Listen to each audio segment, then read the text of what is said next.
안녕하세요. 오늘도 사연 살롱을 찾아주셔서 감사합니다. 저는 얼마 전 45살이 된 전업주부예요. 지금이야 집에서 편하게 있지만 사실 전 몸을 쓰던 사람이었어요. 요가 강사였거든요. 요가 강사가 되었다가 또 지금의 제 모습이 될 때까지 참 다사다난한 인생을 살았던 것 같네요.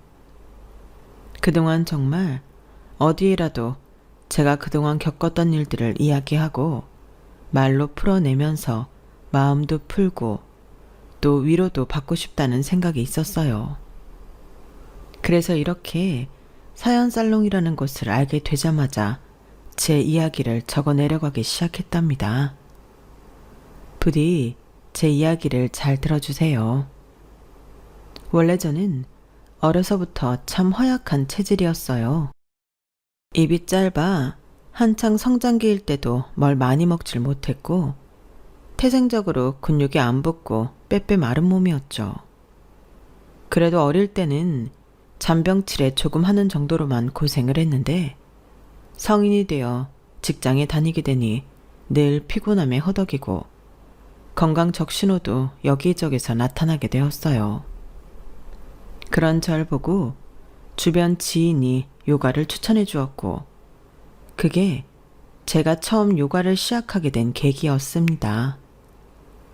처음엔 10분만 지나도 땀을 뻘뻘 흘리고 죽을 만큼 힘들었는데 아무리 아리백이고 아파도 꼭 참고 3개월을 매일같이 나가니 몸이 달라지는 게 느껴지더군요. 그때부터 재미를 붙여서 열심히 하다 보니 전 몰라보게 건강해진 몸을 갖게 되었고 요가의 매력에 푹 빠지게 되었어요. 그래서 나중에는 요가 강사 자격증까지 따게 되었고 제가 오랫동안 배웠던 선생님의 추천으로 주말 강사로도 일해보게 되었죠. 처음에는 주말이나 평일 저녁 수업만 맡아서 하며 투잡 생활을 이어갔지만 강사 수입이 안정적으로 들어오고 저축한 금액이 꽤 쌓이게 되면서 저는 아예 회사를 관두고 전업 강사가 되었어요. 그때 절 강사로 일하게 해주신 원장님이 바로 처음부터 제게 요가를 가르쳐 주셨던 선생님이셨답니다.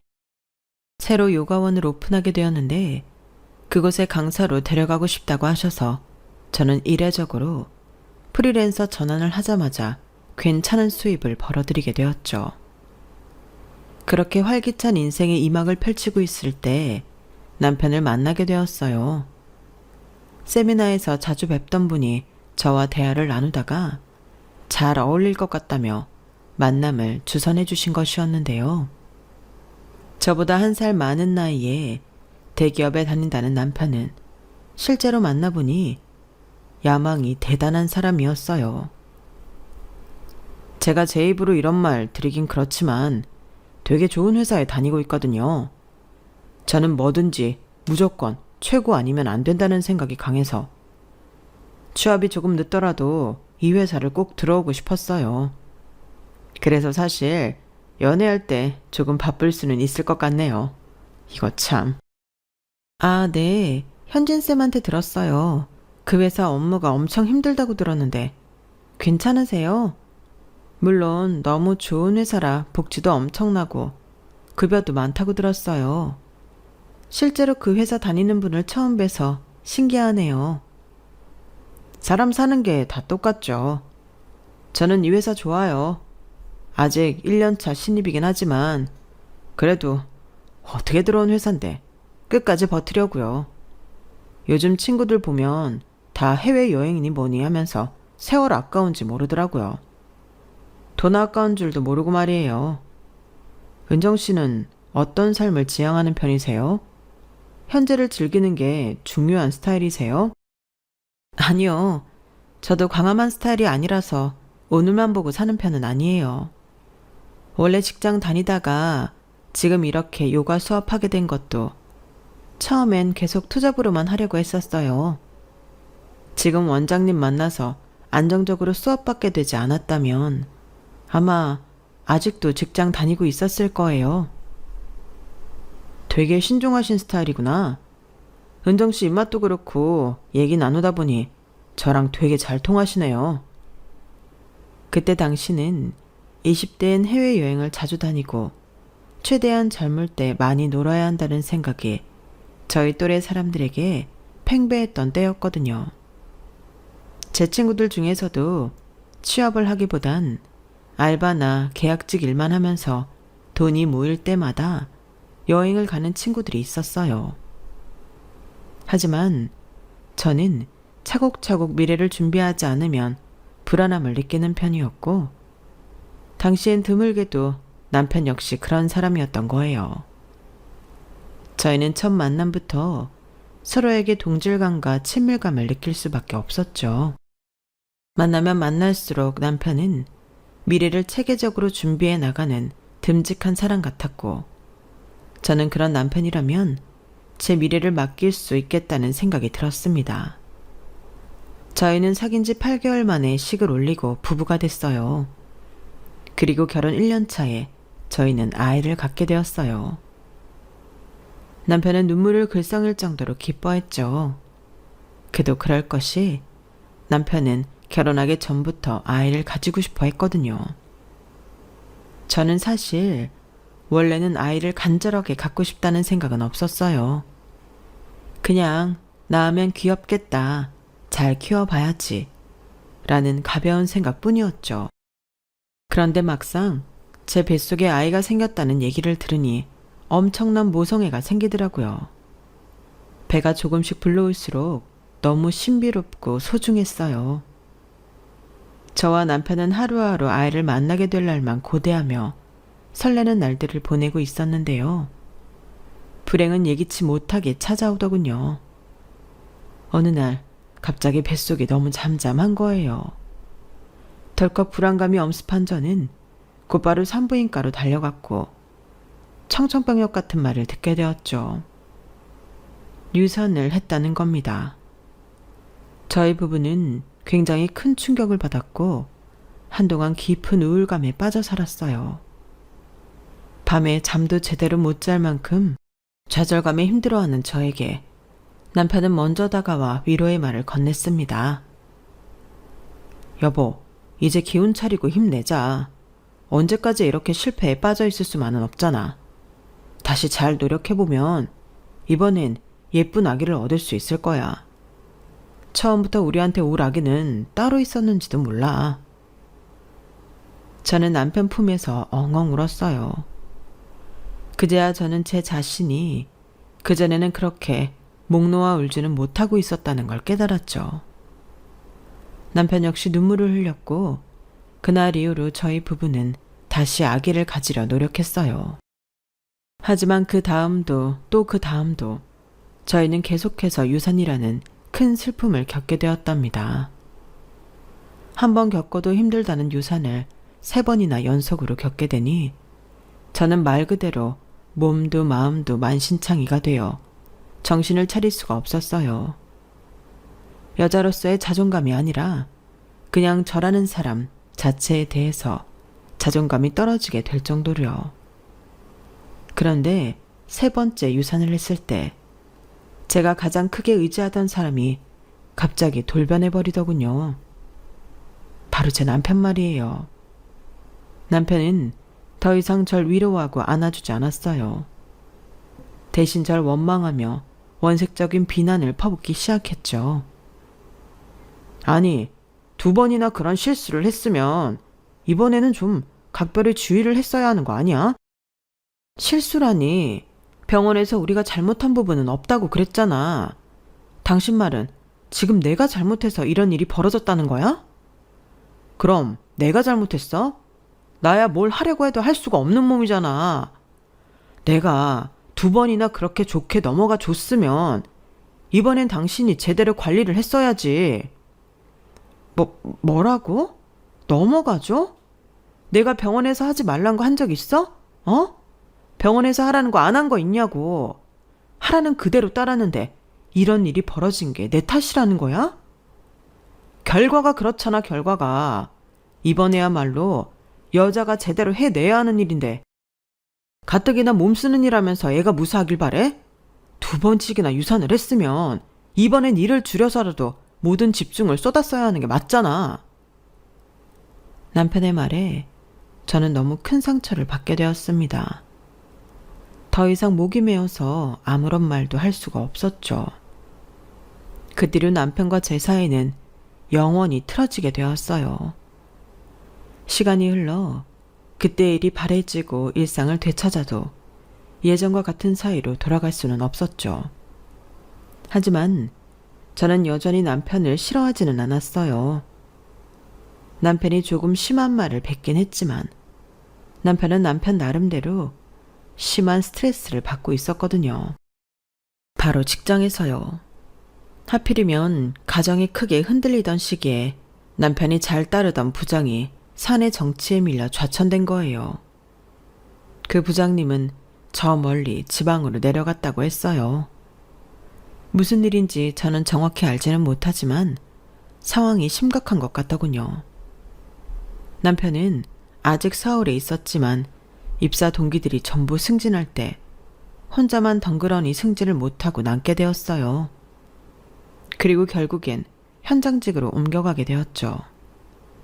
남편은 오히려 지방으로 쫓겨난 것보다 승승장구하는 동기들을 보면서 자기만 혼자서 현장에서 일을 하는 걸 더 힘들어 했어요.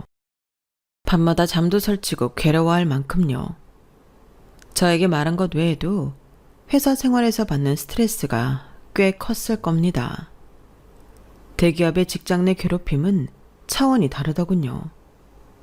남편은 어떤 일을 겪는지 세세하게 말하진 않았지만 탈모까지 올 정도로 크게 스트레스를 받았어요. 서로 사이는 소원해졌지만 그래도 저는 남편이 술을 마시고 들어오거나 유달리 얼굴이 푸석해질 때면 걱정이 되었어요. 그래서 시간 날 때마다 도시락을 싸주거나 해장이 필요하면 아침마다 밥을 해먹이고 회사에 보냈죠.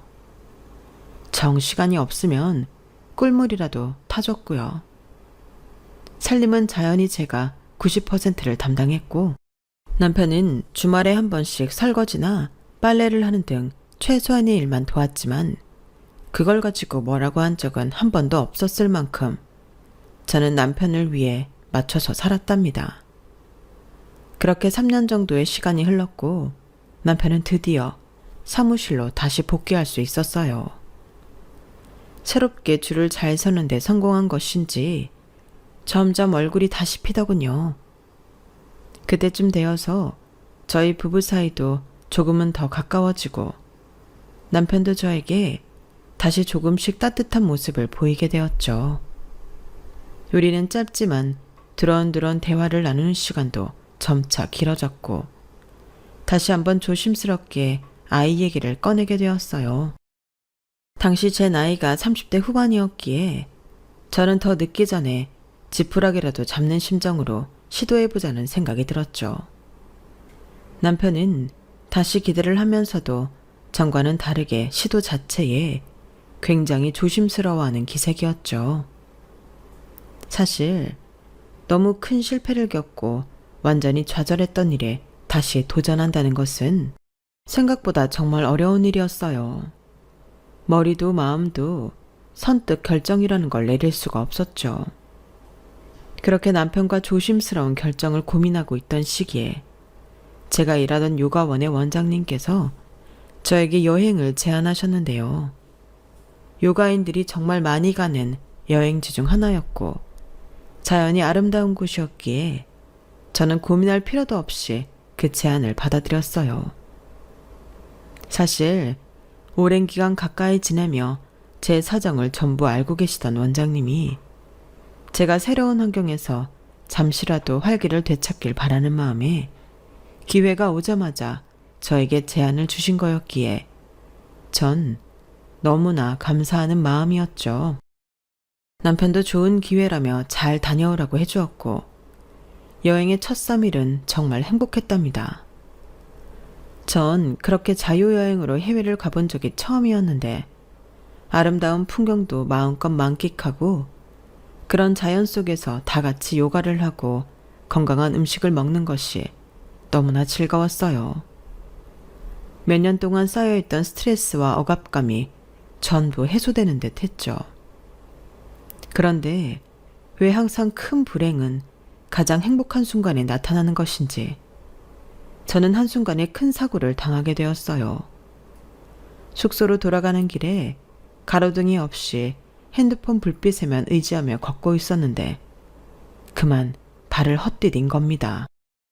그렇게 가파른 언덕도 아니었는데 하필이면 굴러떨어진 그 도로에 지나가던 오토바이에 치였고 저는 심각한 부상을 입고 말았어요. 한국이었으면 바로 119라도 불러 병원으로 달려갔을 테지만 해외에서 이런 큰 사고를 당했을 때는 어떻게 해야 하는지 막막하기만 했죠. 원장님의 비명소리를 끝으로 기억이 나는 건 잘 없네요. 조각난 기억 속에서 원장님이 눈물 범벅이 된 채로 절 부르던 모습과 현지 병원으로 이송되던 장면만 보였던 것 같아요. 저는 사고가 나고 한참 뒤에야 한국으로 옮겨졌고 그제서야 제대로 된 수술을 받을 수가 있었어요. 하지만 이미 시간이 너무 많이 지나버린 뒤였기에 결국 평생 다리를 쓸 수 없다는 절망적인 소식을 듣고 말았어요. 친정엄마가 억장이 무너지는 얼굴로 의사 선생님께 매달려 봤지만 그런다고 달라지는 건 아무것도 없었어요. 해외에서 사고가 난다는 게 얼마나 무서운 일인지 그동안 살면서 모아두었던 재산이 거의 다 거덜났고 몸은 불구가 되어버리더군요. 새하얗게 질린 얼굴로 병원과 회사만 오고 가던 남편도 그때 무너지고 말았죠. 그때까지 시종일관 제 손을 잡아주던 남편은 하반신 마비라는 말에 의자에서 튕기듯이 후다닥 일어나 의사에게 재차 물었어요. 그럼 아이도 못 가지게 되는 건가요? 그거야 조금 더 상태가 호전된 뒤에 살펴볼 일이죠. 당장 수술 경과가 다 나온 것도 아니고. 수술 경과가 좋으면 가능은 하다는 건가요? 하반신 마비인 환자분이더라도 임신이 가능한 경우들이 있어요. 하지만 지금 아내분은 그것보다는 회복이 우선입니다. 척추랑 골반이 망가지신 거기 때문에 지금으로선 저희가 어떻게 말씀드릴 수가 없네요. 그 말을 끝으로 나가려던 의사는 남편을 한 번 더 돌아보며 아이 문제가 급한 게 아니라 아내분 회복이 최우선이세요. 절대 무리하면 안 됩니다. 라는 말을 덧붙이고 나갔어요. 하지만 그 말은 남편에게 아무런 효과가 없었습니다. 그 순간을 기점으로 남편이 절 보는 눈빛이 완전히 달라졌거든요. 남편은 더 이상 제 손을 잡지도 절 안타까워하지도 않았죠. 제가 회복을 마치고 제 화를 끝내는 동안 남편은 먼저 말을 건네는 법이 없었고 제가 말을 걸어도 늘 단답형으로만 대답을 했어요. 긴 치료 끝에 병원에 올 때 남편은 그래도 미련을 버리지 못해 저를 데리고 산부인과를 갔지만 끝끝내 임신이 힘들 것이라는 답변을 듣게 되었어요. 사실 저도 굳이 이런 몸으로 아이를 낳고 싶은 마음은 없었는데요. 당시 저는 두 다리를 잃은 것만으로도 좌절감이 너무나 큰 상태였기 때문에 임신과 출산, 그리고 육아라는 큰 책임감이 필요한 일은 할 수 없을 거란 생각이 있었거든요. 실제로 의사들도 대부분 말리는 눈치였고요. 제 몸 하나 챙기기 어려운데 새 생명을 위한 희생까지 하는 건 불가능해 보였죠. 그래서 산부인과까지 다녀온 이후에 남편에게 더 이상 아이를 낳고 싶지 않다고 말했어요. 설령 낮은 확률로 아이를 가질 수 있다고 해도 시도조차 하고 싶지 않다고요. 남편은 한참 동안 절 말없이 쳐다보더니 이내 알겠다고 했죠. 그리고 그 이후로 남편은 더 이상 아이 얘기는 꺼내지 않았습니다. 모든 치료가 끝난 뒤 저는 휠체어를 타고 집에 돌아왔고 그때 이후로 진짜 지옥 같은 나날을 보내게 되었어요.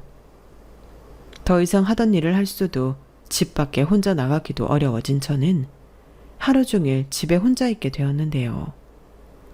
아무런 할 일 없이 매일같이 침대나 휠체어에만 앉아 있으니 온갖 나쁜 생각만 머릿속에 가득 차더군요. 병원에 있을 때나 가족들과 있을 때에는 그래도 간간히 사람들이 말도 걸고 치료받으러 오가며 할 일이 있었는데 그런 일 자체가 사라지니까 억지로 눌러놓았던 좌절감과 우울감이 전부 터져나오더군요.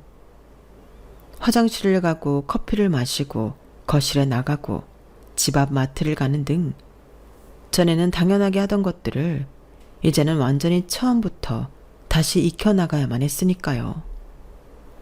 달라진 신체로 산다는 게 이런 의미구나 라는 걸 저는 매 순간 피부로 깨달으며 많이 울고 또 많이 힘들었습니다. 그런데 제가 집에서 그런 힘든 시간을 보내는 동안 남편은 저를 철저하게 외면했어요.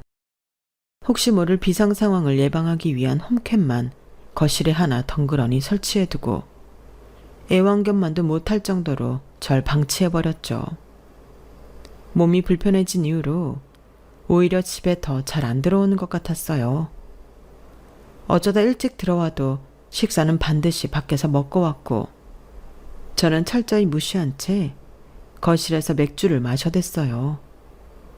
술주정을 하고 잔뜩 취할 정도로 술을 마셔도 다음 날이면 어김없이 출근을 했고 심지어 주말에도 자처해서 일을 하러 나가니 저는 남편에게 도움을 하나도 받을 수가 없었죠. 그러다 보니 자주 씻지도 못하고 외출도 하지 않으면서 그저 집에서 아무것도 안 하고 지냈는데요. 하루는 평소처럼 배달 음식을 시키려고 하는데 카드 결제가 안 되는 거예요. 사고 이후로는 쭉 남편 카드를 사용하고 있었기 때문에 저는 남편에게 연락해서 점심을 시켜 먹으려고 하는데 결제가 안 된다고 말했어요. 아, 내가 말 안 했나? 그거 한도 20만 원이야. 뭐? 그런 거면 미리 말을 해줬어야지. 그럼 당장 식사를 어떻게 하란 말이야? 밖에 마트 가서 사 먹거나 아님 집에서 해 먹으면 되잖아. 내가 어떻게 그래. 지금 나는 라면 하나 끓이기도 어려운데. 휠체어 탄 지 몇 달이 지났는데 여태 라면 하나를 못해. 그게 자랑이야? 못하면 해버릇 해야지. 아니, 어떻게 돈 한 푼 안 벌면서 매번 배달시켜 먹을 생각을 하냐? 너무 양심 없는 거 아니야? 남편의 말에 저는 그동안 참아왔던 게 폭발하고 말았어요. 나 몸 불편한 거 뻔히 알면서 한 번을 도와주는 법도 없이 정말 너무한 거 아니야? 당신이 남보다도 못해. 오늘은 샤워 한 번 하는데 반나절이 걸렸어. 근데 어떻게 밥도 제대로 못 먹게 할 수가 있어? 내가 못해준 게 뭐가 있다고 소리를 질러. 뼈 빠지게 일해서 번 돈 당신이 아무런 대가도 없이 몇 개월 동안 써와도 내가 한마디를 뭐라고 한 적이 있어? 내가 당신 몸 불편한 뒤로 내조를 바라기래 살림 잘하기를 바래. 그냥 당신 몸은 당신 스스로가 알아서 챙기라고. 혼자 집에서 놀고 먹으면서 식비에만 20만 원 넘게 쓰겠다는 거, 그 심보 자체가 너무 뻔뻔하잖아. 남편의 말에 머리끝까지 화가 난 저도 맞받아치려고 했는데 어떻게 사람이. 나 지금 회의 들어가 봐야 돼. 끊어. 남편은 제 말을 싹둑 자르더니 그대로 전화를 끊어버리더군요. 그렇게 일방적으로 전화를 끊어버리니까 너무 어이가 없고 화가 폭발해버렸는데 또 남편이 외벌이로 일을 하는 건 맞으니 더 이상 연락을 할 수도 없었어요. 그런 제 처지가 너무 답답하고 슬퍼서 엉엉 울었죠. 남편은 그렇게 크게 싸워놓고 퇴근 후 집에 와서도 저한테 한마디도 하지 않았고 그저 평소처럼 지냈어요. 시간이 지나면서 저는 남편이 저를 전혀 신경 쓰지 않는 그런 모습들로 인해 우울증이 더 극심해졌답니다. 하루 종일 집에서 아무것도 안 하고 있으니 점점 꼴이 말이 아니게 되었어요. 조금 멀쩡한 노숙인 정도라고 보면 되려나요? 그러다 보니 명절이고 생일이고 뭐고 친정 가족들한테도 친구나 지인에게도 아무에게도 연락을 안 했죠. 왜 이렇게 힘들게 아등바등 살아야 하는지 모르겠다는 생각을 하루 종일 했어요. 그러다 보니 어느 날은 번뜩 이러다가 정말 제 자신이 위험한 행동을 할지도 모르겠다는 무서운 생각이 들더라고요.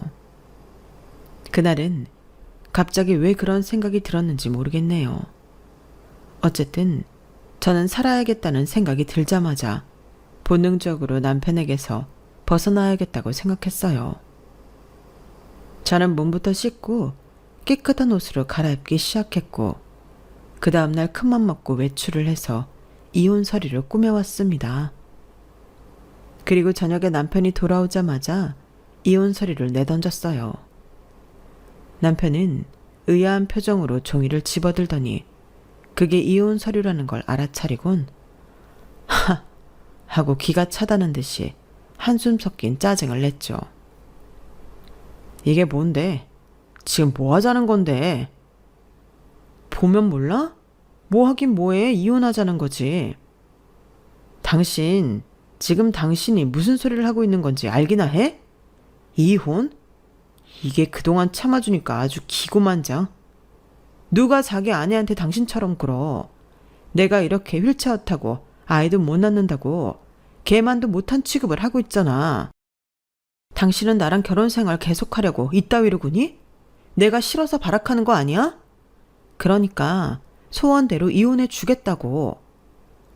당신 이렇게까지 세상 물정 모르고 순진한 인간이었어? 아니면 집에만 있다 보니까 지능이 떨어지기라도 한 거야? 이 여편네야, 이혼도 돈이 있어야 하는 거야. 하, 참나. 진짜 그나마 남아있던 정도 싹 사라지게 하네. 뭐라고? 당신 지금 말 다 했어? 남편은 이혼 서류를 한 손으로 사정없이 구겨버리더니 집어 던지며 말했어요. 나니까 당신 이 지경이어도 데리고 사는 줄이나 알아. 이딴 짓거리 버릴 생각하지 말고 얌전히 지내. 알았어? 이혼도 돈이 있어야 하는 거라고. 알아들었어, 이 여편네야. 그런 남편이 더 이상 인간 같지도 않게 보여서 저는 온몸이 부들부들 떨릴 정도로 치가 떨렸죠. 그리고 그날은 밤새도록 잠도 못 자고 혼자 울었어요. 남편은 그런 제 울음소리가 듣기 싫다고 안방문을 잠그고 들어가 이어폰을 끼고 잤고요. 저는 이혼 서류를 작성하기 전보다 훨씬 더 우울해졌죠. 그런데 사람이 죽으라는 법은 없나 봅니다. 남편과 크게 싸우고 나서 바로 이틀 뒤인 그 주 주말, 요가원 원장님께 연락이 온 거였어요. 원장님은 제가 다치고 난 이후에 한동안 연락이 없었다가 거의 반년 만에 연락을 주신 거였죠. 반년 만에 만난 원장님은 몰라보게 살이 빠지고 얼굴이 안 좋아 보였는데요. 절 보자마자 그동안 저에게 너무 미안해서 제 얼굴을 볼 낯이 없었다며 얼굴을 붉히셨어요. 내가 괜히 여행을 가자고 해서 이런 일이 생긴 건 아닌가 하는 생각이 자꾸 들어서 내내 마음이 안 좋고 은정쌤 얼굴 보기가 너무 미안하더라고.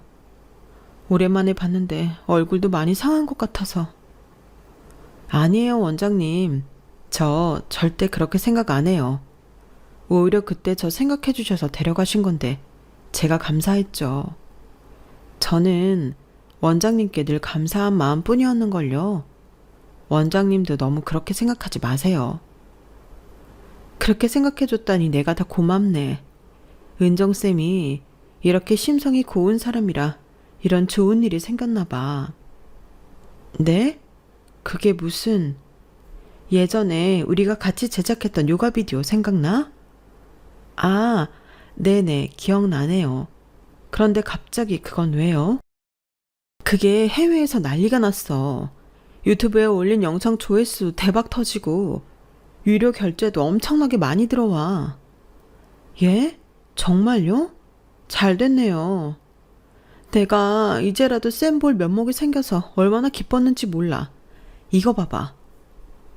원장님의 손을 맞잡고 기뻐하면서도 저는 그게 대박이 나봤자 월급 정도 벌 줄 알았어요. 하지만 원장님이 눈물을 글썽이며 보여주시는 자료에 입이 떡하니 벌어졌어요. 대충만 봐도 원래 벌던 월급과는 비교도 안 될 정도의 금액을 벌게 되었더라고요. 어안이 벙벙해질 만큼의 숫자들이 가득 적혀 있는 자료들을 보고 저도 모르게 와락 눈물이 터져 나왔어요. 원장님과 저는 그렇게 서로 울다가 웃다가 하면서 기뻐했죠. 원장님과 헤어진 지 얼마 뒤부터 투자금이 들어오기 시작하는데 첫 입금은 무려 17억이라는 거금이 들어오더군요. 보고도 믿기지가 않아서 10,000원, 5,000원씩 이것저것 결제해보며 몇 번이나 통장 잔고를 확인했답니다. 이게 꿈이 아닌 실제 상황이라는 게 그제야 체감이 되었고 전 거실에 있던 홈캠을 녹화본을 싹 다 뒤져본 뒤 그 길로 다시 외출을 했어요. 이번에야말로 이혼 서류를 제대로 꾸며 남편의 회사에 도착했고 하루 종일 부지런히 움직였음에도 벌써 5시가 다 되어 가더군요. 저는 아무나 붙잡고 강태용 과장을 불러달라고 무작정 부탁을 했어요. 몇 번의 시도 끝에 누군가 그 사람을 불러줬고 잠시 후 강태용 과장이 어리둥절한 표정으로 로비에 내려오는 게 보였죠. 저는 휠체어를 끌고 다가갔습니다. 저 부른 사람이 그쪽이에요? 근데 누구세요? 안녕하세요. 강태용 과장님이세요. 저는 조대리 아내예요. 조재호 대리요. 아, 근데 왜 저를... 이거 받으세요. 이게 뭔데요? 공개되면 저희 남편 인생 망가지는 영상이에요. 강태영 과장은 묘한 표정으로 제가 내민 USB를 건네받았어요. 그리고 이해가 안 된다는 말투로 제게 물었죠. 근데 이걸 왜 저한테 주세요? 전 조대리랑 별로 안 친한데. 알아요. 둘이 사이 안 좋으시잖아요. 그 안에는 강 과장 욕하는 내용도 엄청 많이 들어있어요. 저는 제 남편이랑 이번 달 내로 이혼할 건데 남편 인생이 아주 진흙탕 속에 처박혔으면 좋겠거든요. 강태영 과장은 한참 동안이나 굳어진 돌상처럼 말없이 제가 건넨 USB만 쳐다봤어요. 그러더니 생각이 다 정리된 건지 저에게 대가로 뭘 바라는 거냐고 물어보더군요. 그 영상으로 뭘 하시든 최대한 크게 하셨으면 해요. 그게 다예요. 제 말을 들은 강태영 과장은 알겠다며 회사 안으로 다시 들어갔고 약 30분쯤 뒤 6시가 되자 퇴근하는 사람들이 물밀듯이 빠져나오는 것이 보였어요. 저는 일부러 사람들이 나오는 곳 한복판에서 남편을 기다렸죠. 다른 분들의 통행을 방해한 건 죄송한 일이었지만 아직 휠체어에 완전히 익숙한 게 아니었기에 그렇게 주목을 받지 않으면 남편을 찾을 수 없었을 거예요. 아니나 다를까 사람들은 퇴근하면서 전부 저를 한 번씩 쳐다보고 갔고 남편 역시 마찬가지였습니다. 멀리서 절 발견한 남편은 후다닥 저를 입구 옆쪽으로 끌고 갔어요. 미쳤어? 여기서 지금 뭐 하는 거야? 아니, 여긴 왜 왔어? 당신이랑 이혼하러 왔어. 이거 받아. 남편은 제가 건네는 이혼 서류를 보지도 않고 집어들자마자 북북 찢어버리더니 가방 안에 얼른 집어넣어버리더군요. 내가 말했지. 이혼도 돈이 있어야 하는 거라고. 지금 이딴 소리나 짓거리려고 여기까지 찾아왔다는 거야? 있어, 돈. 엄청나게 있어. 저는 핸드폰 통장 잔고 화면을 띄운 채 남편을 보여주며 말했습니다. 남편은 제 핸드폰을 낚아채서 보더니 믿을 수 없다는 듯이 절 보더군요. 이거 어디서 났어? 당신 알 바 아니고 이제 당신 걱정이나 해. 당신 말대로 돈이 생긴 거니 아무 눈치 안 보고 맘대로 이혼할 수 있거든. 그냥 헤어지기 전에 당신이 그렇게나 자랑스러워하던 회사가 어떤 곳인지 구경이나 하러 온 거야. 순진하긴. 당신이 이 돈이 생겼으면 나야 땡큐지. 이혼하면 당신 재산 중 상당 부분을 나한테 분할해줘야 하는 거 알지?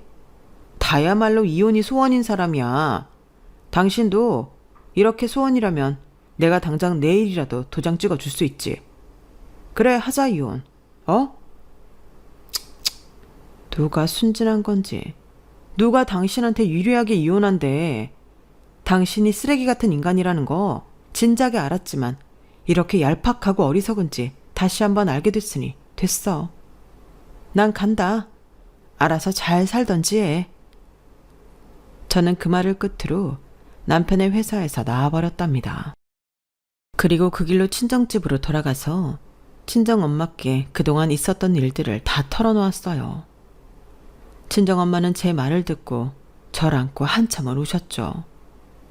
저는 다음 날부터 남편에게 제대로 된 복수를 시작했고 친정엄마는 그런절 뒷바라지 해주셨어요. 저는 그간 남편이 배우자로서 저에게 얼마나 충실하지 못했는지 증거를 전부 모아서 변호사 사무실에 갔고 그 사이 남편은 저에게 어떻게 힘써보지도 못하고 회사 일로 인해 정신없이 나락에 빠지고 있었어요. 강태영 과장이 제 생각보다 훨씬 더 빠르게 움직였더군요. 제가 강태영 과장에게 넘겼던 USB에는 남편이 거실에서 술을 마시고 취할 때마다 하던 회사 사람들 욕과 어렵게 줄을 잘 섰다던 그 상사에 대한 욕, 그리고 직원들에 대한 성적 발언까지 전부 담겨 있었거든요. 그게 회사 인트라넷에 오픈이 되자 회사는 발칵 뒤집히고 말았죠. 회사 내에서 남편은 엄청나게 질타를 받고 성희롱 신고까지 당하게 되었고 얼마 지나지 않아 해고 통보까지 받게 되었답니다. 그 와중에 이혼 소송까지 진행하게 되니 남편은 겨우 변호사를 구하긴 했지만 제 주장에 마땅히 반박할 증거도 제대로 못 찾았고 그저 저희 측 변호사에게 휘둘리기만 했죠. 결국 남편은 만신창이가 된 채로 저희 친정집에 찾아왔어요. 하지만 이미 저와 저희 엄마는 친정집도 내놓고 호텔에서 지내고 있었기 때문에 남편은 저희 모녀도 만날 수가 없었죠.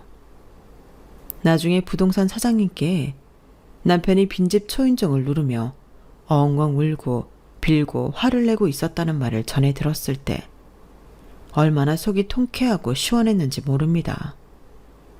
저를 만날 수 없다는 사실에 또 화가 난 건지 남편은 며칠 뒤 저에게 명예훼손으로 고소장을 보내오더군요.